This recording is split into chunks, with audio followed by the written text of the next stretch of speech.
Kwa jina naitwa Suleiman Kudura Muhidini Abdallah Jaku, mkazi wa Moyoni Bondeni. Kitu ambacho mpaka dakika hii nakishukuru jinsi ya uandikishaji wa daftari la pili unavyoendelea vizuri kwa upande wa hapa eneo ambalo tupo. Ukweli jambo ambalo linafurahisha zaidi ni masuala moja katika yale ambayo tumeyazoea huko tulikotoka.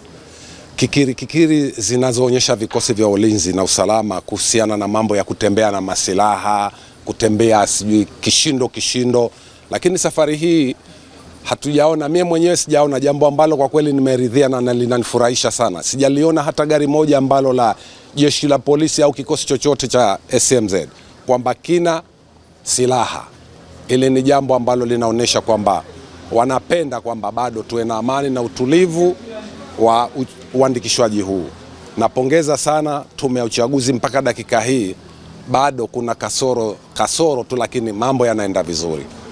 Na hapa petu tulipo juzi tulipata 38, leo jana tukapata 20, mpaka dakika hii tuko watu 8 ambao tumeshaandikisha. Hasa sijui hapo baadaye, lakini tunasema mpaka sasa hivi mambo yanaenda vizuri. Napenda kuwapongeza sana. Humu ndani tunaishi kwa amani na kucheka kiasi ambacho kinafurahisha kwamba unaweza ukasema labda ni familia moja inafanya shughuli hii ambayo ya maandishi haya tunayoandika. Kumbe tuko watu mbalimbali. Kwa hiyo napenda kushukuru na kupongeza hali ya uchaguzi. Inshallah Mwenyezi Mungu ajalie iende, na siku ya upigaji kura iende na amani kama ilivyo leo na kama ilivyo kwenye kuandikishwa. Nafikiri yanatosha. Asante.